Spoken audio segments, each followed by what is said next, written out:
Estamos aqui a bordo do novo USS Discovery, a nave espacial que vai ser o centro da atenção neste novo Star Trek Discovery, uma série que regressa agora ao pequeno ecrã, desta vez na Netflix. Eu estou aqui sentado na cadeira do capitão e é com ele mesmo que vamos falar agora já de seguida. Jason Isaacs.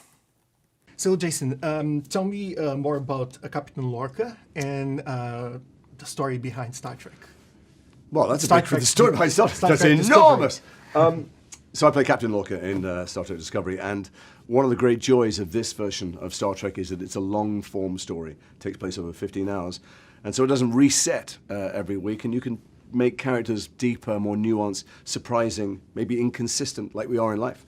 I might do or say something one day and do completely the opposite the next day, depending on my mood. He's a complicated guy. He's a good wartime leader. He's a tough guy. He's not maybe as openly sentimental as some of the other captains. Unfortunately for me, he's not as light-hearted. But he's an interesting man. And how different is he from the other major captains from Star Trek? I don't think any of the captains were anything like each other at all. And this is a man of our times, for our times, like the show. And it was born originally, Star Trek, out of some very difficult, tumultuous times of great change in the 60s. And we are in some dark days now in terms of divisiveness and aggression and rolling back what we thought was harmony between countries and between people. And it's a time, we're telling a story for those times. It's true. How is it to be part of such iconic cosmos as is Star Trek? The thing about how big Star Trek is and how many people are watching it, how long it's gone on for, is that's kind of irrelevant when you're telling a story in the moment. If you think about any of that stuff, you'd be crippled, you'd be weighed down by it, bent double.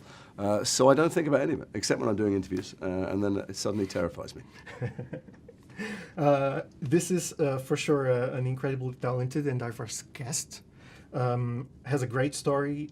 What can audiences expect from the USS Discovery right now, the adventures of the new ship? I keep getting asked what's coming in the show, and I know it's our job to publicize it, but it's also our job to tell a really great story. And if someone said to me, oh, you've got that great joke, what's the punchline? What's the middle bit go? How's the beginning going to be? And then you try and tell them the joke. It's not going to be that funny. So the story will unfold, and I think it'll be interesting. I think it'll be surprising. I think it'll be emotional. I think it'll be memorable. I actually even think it's something you'll want to watch more than once. But beyond that, to tell you what happens in it would be to spoil it. And it's great for you to do a project where you can now, from one moment to another, premiere all over the world. It is. Well, I'm already in a Netflix show called The OA, which I absolutely loved doing, and the fact of the entire world seeing it at the same moment in different languages, albeit dubbed in different languages. And so there is something about being on streaming media that means, unlike other TV shows I've done, the next morning is not so important. It's not about the number of people who watch it overnight. It's always there. The door is open to this party. People can join at any time. Although I suspect, given the online community, people will want to see it the second it's up there so they can start discussing it.